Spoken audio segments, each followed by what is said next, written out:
Hello friends, ठंड के मौसम में फिश खाने का क्या फ़ायदा हो सकता है। यूजली ठंड के मौसम में ब्लड प्रेशर का, कोलेस्ट्रॉल का, डायबिटीज़ का, सब चीज़ों का कंट्रोल थोड़ा सा बिगड़ जाता है। हार्ट अटैक और लकवे होने का चांस भी बिगड़ जाता है, क्योंकि ठंड की वजह से बॉडी में आते हैं स्ट्रेस हार्मोन्स, और ये स्ट्रेस हार्मोन जो है बॉडी के बीपी, शुगर, कोलेस्ट्रॉल के कंट्रोल को थोड़ा बिगाड़ते हैं। तो ऐसे टाइम पे क्या फिश एक हेल्दी फूड है, और क्या फिश खाने से ठंड के मौसम में कुछ एक्स्ट्रा फायदा हमें हो सकता है। क्या ठंड के मौसम में हमें रेगुलरली फिश को खाना चाहिए और कौन सी फिश को प्रेफर करना चाहिए, फैटी फिश या नॉन फैटी फिश, ये भी हमें डिस्कस करना चाहिए। क्योंकि ठंड के मौसम में थोड़ा एक्स्ट्रा प्रिकॉशन हेल्थ के पॉइंट ऑफ व्यू लेना आवश्यक है, खासकर उन लोगों को जिनको ब्लड प्रेशर का, कोलेस्ट्रॉल का और हार्ट अटैक वगैरह का प्रॉब्लम है। टॉपिक पर जाने से पहले जो लोग हमारे चैनल पर नए हैं उन्हें वेलकम करूंगा, और उनको और हमारे रेगुलर व्यूज को रिक्वेस्ट करूंगा कि वीडियोस को लाइक करें, शेयर करें और चैनल को फॉलो करें। ठंड के मौसम में आपका ट्राइग्लिसराइड लेवल, कोलेस्ट्रॉल लेवल थोड़ा ऑफ द मार्क रहता है, ज़्यादा रहता है स्ट्रेस हार्मोन्स की वजह से। ये स्ट्रेस हार्मोन्स थोड़ा सा बॉडी में जो कैटेकोलिमिन्स होते हैं, ये थोड़ा सा कोलेस्ट्रॉल कंट्रोल को बिगाड़ते हैं, शुगर कंट्रोल को भी बिगाड़ते हैं और बॉडी में थोड़ा सा इन्फ्लेमेशन करते हैं। फिश, खासकर जो फैटी फिश है जैसे salmon, mackerel, tuna fish, sardines है, ये कंपेरेटिवली आपके बॉडी को देते हैं ट्राइग्लिसराइड कम करने की शक्ति ओमेगा 3 फैटी एसिड्स के द्वारा। और ये ओमेगा 3 फैटी एसिड्स आपके हार्ट के और ब्रेन के सूजन और इन्फ्लेमेशन को भी कम करता है। ठंड के मौसम में ये सारे स्ट्रेस हार्मोन्स आपके इन्फ्लेमेशन और सूजन को बढ़ाते हैं, ओमेगा 3 फैटी एसिड्स उनको कम करता है। इसलिए ठंड के टाइम फिश एक हेल्दी फूड है, इसको आपको रेगुलर बेस पे लेना चाहिए, इससे आपको काफ़ी हेल्थ बेनिफिट्स मिल सकते हैं। इसके अलावा ठंड के टाइम ज़्यादातर लोग जहाँ स्नैक करते हैं, कोल्ड ड्रिंक्स पीते हैं, जंक फूड लेते हैं, हॉट बेवरेजेस लेते हैं या अल्कोहल लेते हैं, वहाँ पे ये एक अच्छा बैलेंस डाइट बनाने के हिसाब से अच्छा प्रोटीन सोर्स है। और सबसे बेस्ट इसमें पार्ट ये है कि इसमें खासकर कैलोरीज बहुत ज़्यादा कम होती है, बशर्ते आप इसको बहुत ज़्यादा तल के ना बनाएं। फिश के साथ थोड़ा प्रॉब्लम ये रहता है कि यदि आप इसको तल करके बनाएंगे या फ्राई करके बनाएंगे तो इसमें कैलोरी ज़्यादा चली जाएगी। आप अगर इसको स्टीम करके, बॉयल करके या बहुत कम ऑयल में अगर इनको बनाते हैं तो कंपेरेटिवली ज़्यादा हेल्दी रहेगा और अच्छा न्यूट्रिशियस प्रोटीन का सोर्स रहेगा, जिसमें कंपेरेटिवली कैलोरीज भी आपको कम मिलेगी। इसके अलावा कुछ फिशेस है जैसे सैल्मन और मैकरेल, इसमें विटामिन डी होता है। अब ठंड के टाइम आपको धूप कम मिलती है तो विटामिन डी बॉडी में कम होता है। तो ऐसे टाइम पे आपको कोई हेल्दी सोर्स ऐसा चाहिए जो विटामिन डी आपको प्रदान करे। ऐसे टाइम पे आप या तो टैबलेट्स लेके विटामिन डी की कमी को पूरा करें, या सैल्मन, मैकरेल जैसी फिशेस आपकी इस मामले में मदद करती है। इससे आपकी बॉडी की हड्डियों की ताकत इंप्रूव होती है, बॉडी की इम्यूनिटी बेटर होती है, और सनलाइट के एक्सपोजर का जो अभाव बॉडी पर पड़ता है या नेगेटिव इम्पैक्ट जो पड़ता है उसको ये भी कुछ हद तक काउंटर करता है।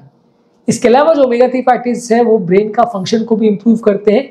इससे आपका पूरे साल भर का जो ब्रेन का फंक्शनिंग है वो भी बेटर रहता है, और ब्रेन में होने वाली सूजन भी कम होती है। बहुत सारे तरह के डिमेंशिया और ब्रेन रिलेटेड प्रॉब्लम्स में भी ओमेगा 3 फैटी एसिड्स का सिग्निफिकेंट रोल बताया गया है। इसके अलावा जो ठंड के मौसम में हमारे बॉडी में सैचुरेटेड फैट्स बढ़ जाते हैं क्योंकि हम काफ़ी ऑयली और जंक फूड खा रहे होते हैं, तो ऐसे टाइम पे फिश एक अच्छा हेल्दी फूड है क्योंकि इसमें सैचुरेटेड फैट्स बहुत कम होते हैं, सैचुरेटेड फैट्स ही होते हैं।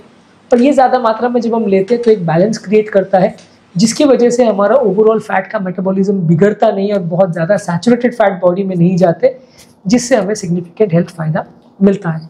लेकिन फिश के कुछ नुकसान भी है, उसको भी डिस्कस करना ज़रूरी है। फिशेस जो है वो काफ़ी बार काफ़ी कंटामिनेशन लेके आते हैं। माहौल जिस पे वो फिश पली बड़ी है, जिस पॉन्ड में, जिस सी में, जिस एरिया में वो फिश बड़ी हुई है, वो एरिया में कितना हार्ड मेटल्स है, मर्क्यूरी जैसे कंटामिनेशन कितने हैं वहाँ पे, कितने इंसेक्टिसाइड्स, पेस्टिसाइड्स और इस तरह के गार्बेज और केमिकल्स हैं वहाँ पे, ये सारी चीज़ों पर हमारा नज़र नहीं जाता, हमको नहीं पता रहता। क्योंकि फ़िश तो ये है कि सी में से या एरिया में से पकड़ के लोग ले आते हैं, उसको क्लीन करके बेच देते हैं। तो इसमें अंदर क्या बॉडी में उसके गया है, कौन से कंटामिनेट्स है, वो हमें पता नहीं रहता। बहुत ज़्यादा मात्रा में खाने से ये सारे कंटामिनेट्स बॉडी में टॉक्सिसिटी करते हैं।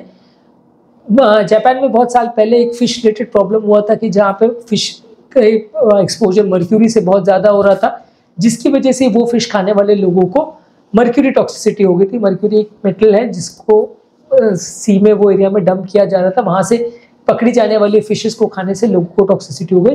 ये एक एग्जाम्पल है, सब जगह मर्क्यूरी ही होगा ऐसा ज़रूरी नहीं है। अलग अलग तरह के केमिकल्स और पेस्टिसाइड्स और अलग अलग तरह के इंडस्ट्रियल एफ्लुएंट्स जो है वो सी में डाले जाते हैं, समुद्र में या नालियों में, नदियों में डाले जाते हैं, और ये सारी चीज़ें जब उस फिश के कांटेक्ट में आती है तो उनका क्या इफेक्ट पड़ता है और उस फिश को खाने से हम पर क्या इफेक्ट पड़ेगा, ये थोड़ा प्रेडिक्ट कर पाना मुश्किल है। खैर, ये सेम कंसर्न हर पेड़ पौधों में, हर जानवर जिसको हम खाते हैं सबके साथ हो सकता है, क्योंकि ये चीज़ों को प्रेडिक्ट कर पाना मुश्किल है। लेकिन हाँ, ये फैक्ट है कि ज़्यादातर समुद्री एरियाओं में इंडस्ट्रियल कचरा सबसे ज़्यादा डाला जाता है, क्योंकि कई सालों से माना जाता है इंडस्ट्रियल एरिया जो है वो अपना सारा गार्बेज समुद्र में डालता है। वहाँ कोई जाके चेक नहीं करता कि वहाँ कितना पार्टिकुलेट मैटर जा रहा है, कितना टॉक्सिन जा रहा है। और जब फिशेस को पकड़ते हैं तो भी कोई काउंटर क्रॉस चेक नहीं करता कि ये फिश उस एरिया में गई थी कि नहीं गई थी जहाँ पे सारा कंटामिनेट डाला जा रहा था, क्योंकि पता करने का कोई तरीका तो है नहीं। तो इस वजह से ये सारी फिशेस में कितने पॉइजन्स और कितने टॉक्सिन्स रहेंगे उसको प्रेडिक्ट कर पाना मुश्किल है। ये एक साल भर के लिए बड़ा कंसर्न रहता है इस तरह की मछलियों को जब आप खाते हैं। इसके अलावा फिशेस को यदि आप बहुत ज़्यादा ऑयल में पकाते हैं या उसको और स्नैक्स के साथ खाते हैं तो ये कैलोरीज आपकी बढ़ाता है। फिश के साथ एक और इशू ये रहता है कि कुछ लोगों को इससे थोड़ी एलर्जी होने का चांस रहता है, तो आप उसके बारे में भी थोड़ा कॉशियस रहें। जो फिश आप ले रहे हैं वो अच्छी क्वालिटी का फ्रेश हो और उसमें बहुत ज़्यादा टॉक्सिन्स वगैरह ना हो, कोई अच्छी जगह उसको कल्चर किया गया हो, फिश फार्मिंग किया जाता है कई जगह पे, वहाँ से कहीं से लाए हो जहाँ पे पानी स्वच्छ हो, वहाँ पे अगर ये फिश की फार्मिंग की गई तो कंपेरेटिवली ज़्यादा हेल्दी है। डायरेक्ट जो समुद्र में पकड़ी गई मछलियाँ हैं वो कितनी हेल्दी है कितनी नहीं कह पाना मुश्किल है। हाँ, डीप सी में जो पकड़ी गई है होंगी वो कंपेरेटिवली थोड़ी बेटर होगी। जो कोस्टल एरियाज में पकड़ी जाती है समुद्र के किनारे या नदी के किनारे, वहाँ पे कंटामिनेंट्स या टॉक्सिन्स होने का चांस थोड़ा ज़्यादा है। फिश वैसे तो एक हेल्दी फूड है और इसको रेगुलर वे में अगर प्रिपेयर करते हैं खाते तो ये काफ़ी प्रॉब्लम नहीं करता है। लेकिन हाँ, अगर इसको बहुत ज़्यादा ऑयल के साथ, कैलोरी के साथ पकाया जाता है या फिश फूड के साथ आप अल्कोहल वगैरह अगर लेते हैं तो ये कॉम्बिनेशन ख़राब हो जाता है और प्रॉब्लम्स होने का चांस बढ़ जाता है। लेकिन हाँ, ये ज़रूर फैक्ट है कि ठंड के टाइम फिश को यदि हम लेते हैं तो कंपेरेटिवली काफ़ी हेल्दी फूड है। किसी भी चीज़ के साथ अगर आप कोई भी ख़राब और चीज़ लेंगे, जैसे अल्कोहल लेंगे या किसी भी चीज़ के साथ आप कोई और स्नैक वगैरह लेते तो ऑब्वियसली वो एक ख़राब कॉम्बिनेशन बन ही जाता है। इसमें फ़िश की तो कोई गलती नहीं है, पर अदरवाइज फ़िश को एक हेल्दी फूड माना जा सकता है जो आपको प्रोटीन देता है, विटामिन डी देता है, ओमेगा 3 फैटी एसिड्स देता है और अनसैचुरेटेड फैट्स देता है, जो कि इसे एक हेल्दी फूड ऑप्शन और हेल्दी प्रोटीन का ऑप्शन बनाता है बिना ज़्यादा कैलोरी वाला डिश बने। तो आज के टॉपिक में हमने बात की ठंड के टाइम फ़िश खाने से क्या फ़ायदा हो सकता है, क्या कुछ एक्स्ट्रा बेनिफिट है और ख़ासकर कौन से टाइप की फ़िशेस आपकी खानी चाहिए। हमारा वर्डिक्ट ये कि काफ़ी हेल्दी फूड है, बशर्ते जो फ़िश आपने खाई है वो हेल्दी हो, बहुत ज़्यादा कंटामिनेटेड एरिया से ना आई हो और फैटी फिश हो तो ज़्यादा अच्छा है, क्योंकि उसमें ओमेगा 3 फैटी एसिड्स थोड़ा ज़्यादा रहता है जो कि अनसैचुरेटेड फैट है, आपका कोलेस्ट्रॉल बढ़ाता नहीं है, उल्टा घटाता है।